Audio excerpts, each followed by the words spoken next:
Hello students, आज हम class 10th का चैप्टर 2 जो कि हमारे पास है पॉलिनोमियल, ये स्टार्ट करेंगे।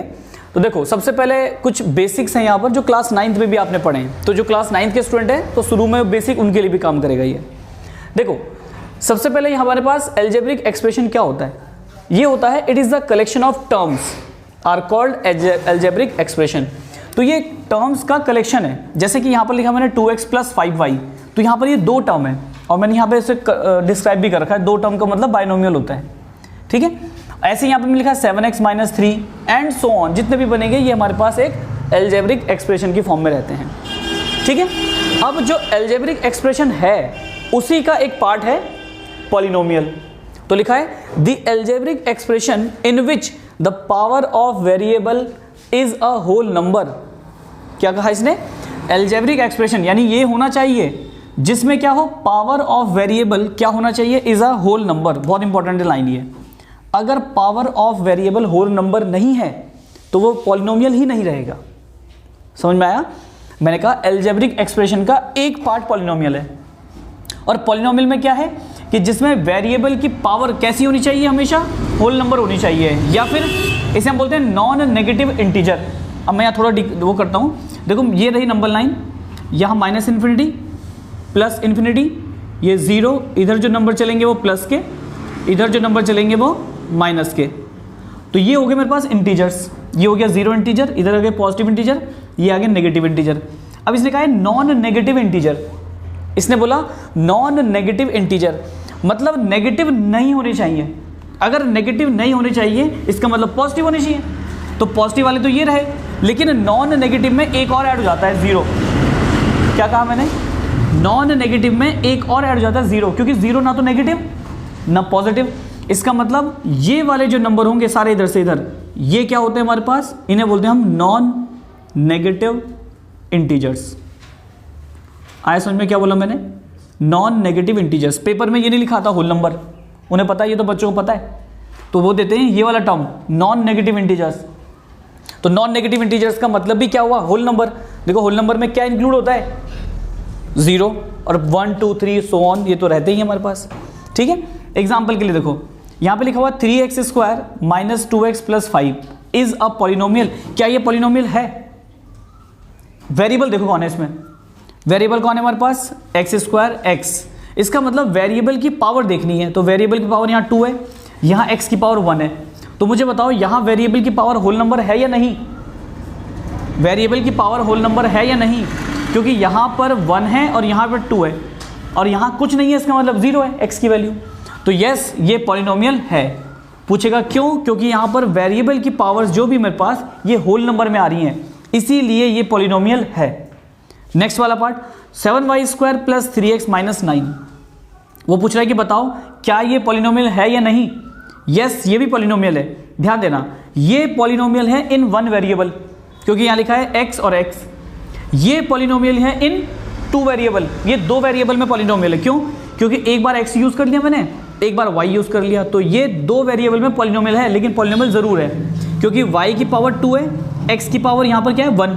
तो 2 और 1 दोनों के दोनों कैसे नंबर है? देखो, होल नंबर है और नॉन नेगेटिव इंटीजर है। लेकिन यहाँ पर देखो, ये है 7y की पावर 5, चलो यहाँ तो ठीक था, और यहाँ आ गया 3/y²। अब इस y² को ऊपर ले जाओ। अगर इस y² को ऊपर ले जाऊंगा तो ये क्या बनेगा? y की पावर -2। भाई आपने पढ़ा होगा क्लास 9th में, कोई भी वैल्यू अगर मेरे पास अपॉन में है, स्क्वायर पावर में, तो मैं उसे ऊपर ले जाऊंगा तो पावर चेंज हो जाती है। जैसे एग्जांपल के लिए अगर मुझे दिया है 1/7 की पावर 3, तो मैं इस पावर को ऊपर ले जाकर के 7 की पावर -3 लिख सकता हूँ, क्योंकि पावर ऊपर जाकर के नेगेटिव हो जाती है, चेंज हो जाती है, मतलब साइन। तो सेम ये 3/y² था, ये ऊपर जाकर ऊपर ये हो गया चेंज। अब देखो, यहाँ तो y की पावर 5 है, सही है। यहाँ y की पावर कितनी है? -2। तो क्या मुझे बताओ -2 इस वाली कैटेगरी में आ रहा है? नॉन नेगेटिव इंटीजर में नहीं आता। इसका मतलब -2 तो यहाँ पर है, तो ये तो नेगेटिव इंटीजर है। अगर नेगेटिव इंटीजर है तो ये वाला एक पॉलिनोमियल नहीं होगा। It is not a polynomial. क्यों नहीं हुआ पॉलिनोमियल? क्योंकि y की वैल्यू यहाँ नेगेटिव आ गई। अगर y की वैल्यू नेगेटिव आ गई है तो पॉलिनोमियल नहीं होगा। इस बात का ध्यान रखना। एक और एग्जांपल देखो, यहाँ पे देखना, क्या ये पॉलिनोमियल है? चलो इसे बाद में बताते हैं, रुक जाओ, ठीक है। अब बात करते हैं हमारे पास degree of polynomial. Degree of polynomial का मतलब है highest power of variable in polynomial. मतलब पॉलिनोमियल में अगर मैं हाईएस्ट पावर को देखूंगा तो वो वाला हाईएस्ट पावर जो होगा वही क्या होगी, इसकी डिग्री होगी। ठीक है, लिखा देखो यहाँ पर, the highest power of variable in polynomial is called degree. तो जो हाईएस्ट पावर होगी पॉलिनोमियल में वो क्या होगी, इसकी डिग्री। पहले एक काम करो, यहाँ पर इस वीडियो को पहले जो देख रहे हैं स्टूडेंट, यहाँ पे पॉज करो और मुझे बताओ इनकी डिग्री क्या क्या होगी। ठीक है, कमेंट में लिखना जिस टाइम पर भी चल रहा है, और ये वैल्यू मुझे बताना इसकी डिग्री कितनी है, इसकी डिग्री कितनी है और इसकी डिग्री कितनी है। ठीक है, पॉज करो वीडियो को और करना इसका कमेंट। अब मैं इसका आंसर बता रहा हूँ क्या क्या है। अब मुझे बताओ इस वाले की डिग्री कितनी होगी। वेरिएबल की हाईएस्ट पावर देखो, वेरिएबल तो x है, इन दोनों में हाईएस्ट पावर किसकी दिखाई दी, 3 या 7, तो 7 इसका आंसर होगा। तो डिग्री कितनी आ गई यहाँ पर, 7। ठीक है, नेक्स्ट 3x² प्लस 7y। पहले चेक करो वेरिएबल कौन कौन है इसमें, x और y। अब इन दोनों वेरिएबल में सबसे हाईएस्ट पावर किसकी है, x की। तो हाईएस्ट पावर कितनी है यहाँ पर, 2। तो डिग्री कितनी होगी इसकी, 2। अब इसमें बताओ हाईएस्ट पावर कितनी है, इस वाले में बताओ हाईएस्ट पावर कितनी है। वेरिएबल कौन है यहाँ पर, x, और x की हाईएस्ट पावर कितनी है यहाँ पर, तो डिग्री कितनी हुई, गलत। ये पॉलिनोमियल नहीं है।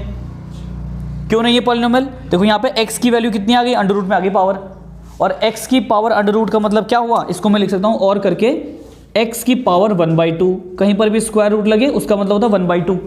तो अगर x की पावर 1/2 है तो मुझे बताओ 1/2 क्या होल नंबर है, 1/2 होल नंबर है, नहीं है। 1/2 कैसा नंबर है, 1/2 कैसा नंबर है, रैशनल नंबर है।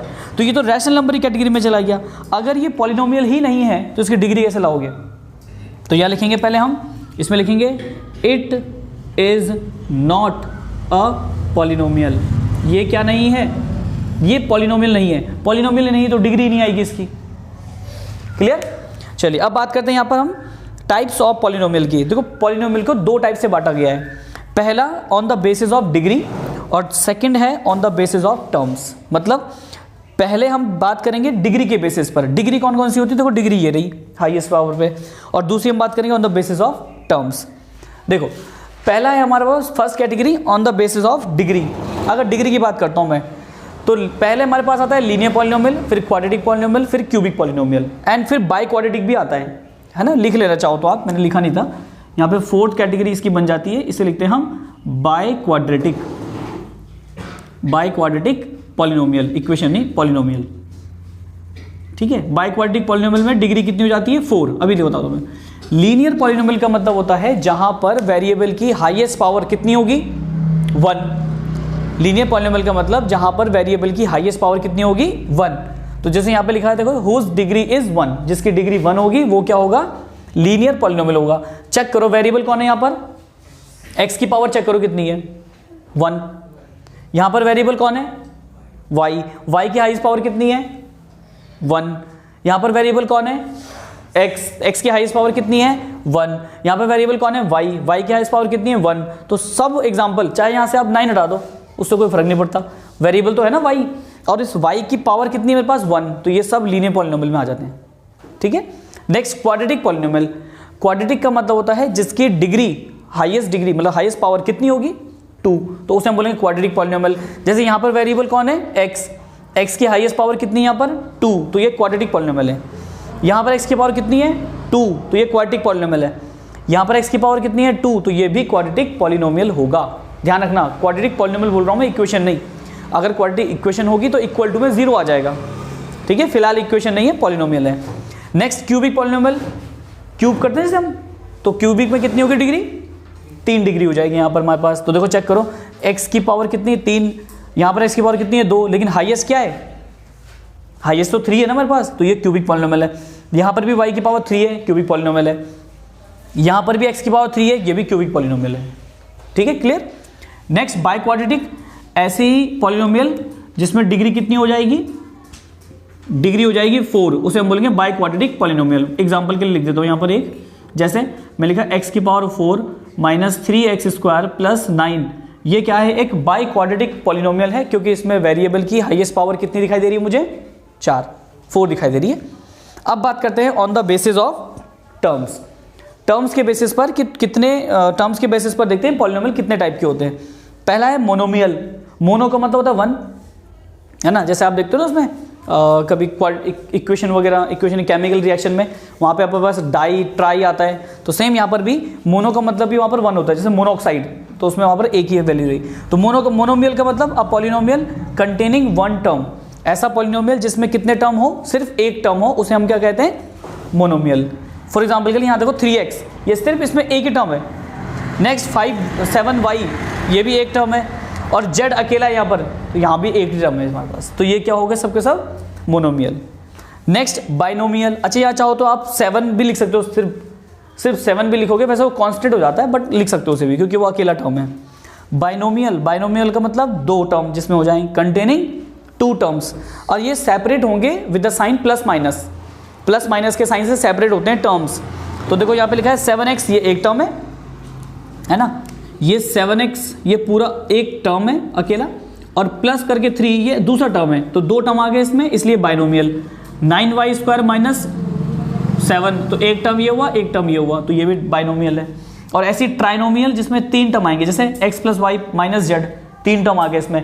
वेरिएबल अलग अलग हो सकते हैं, चाहे x हो, y हो, z हो, उससे फर्क नहीं पड़ता, बस होने चाहिए कितने, 3 टर्म होने चाहिए, विथ साइन प्लस माइनस उनके बीच में आ सकता है। मल्टीप्लाई में नहीं चलेगा। हाँ, जैसे अगर आप ऐसे लिखोगे x, y और z, तो ये अपने आप में वन टर्म है, क्योंकि इनके बीच में मल्टीप्लाई का साइन लगा है, बीच में प्लस माइनस लगना कंपलसरी है। हाँ, अगर मैं यहाँ पे -7 कर दूंगा तो अब ये कितने टर्म हो गए, बाइनोमियल 2 टर्म हो गए। अगर मैं यहाँ पर +9z कर देता तो कितने टर्म हो जाते, ट्राइनोमियल जाते। चलो एक क्वेश्चन मेरे माइंड में आ रहा है, एक बार मैं आपसे पूछता हूँ, सडनली एक बार क्लिक करा, देखो मुझे बताओ, मैंने लिखा 3x + 9y माइनस 10x, बताओ कितने टर्म है। मतलब इसको किस में लिखोगे, मोनोमियल में, बाइनोमियल में या ट्राइनोमियल में, बताओ किस में, ट्राइनोमियल में। चलो देखते हैं, ये रहा 3x और ये रहा 10x, इन्हें सॉल्व करूंगा तो कितना आएगा, ये 9y माइनस 10 में से 3 गया 7x। ध्यान देना है, ऐसा नहीं कि बस 3 टर्म दिखाई दिया और आंख बंद करके आंसर मार दो, 3 टर्म है, नहीं, यहाँ पे देखना भी तो हमें। अगर इजीली प्लस माइनस हो जाएंगे तो ऐड भी कर सकते हो आप उसको। तो मैंने देखा यहाँ पे 3x है, यहाँ 10x है, ये सब्ट्रैक्ट हो रहे हैं, तो यहाँ पे -7x आएगा। अब देखो एक टर्म ये है, एक टर्म ये है, तो यहाँ पे ये बाइनोमियल है, ठीक है। अब इसे नोट करो या तो स्क्रीनशॉट ले लो इसका।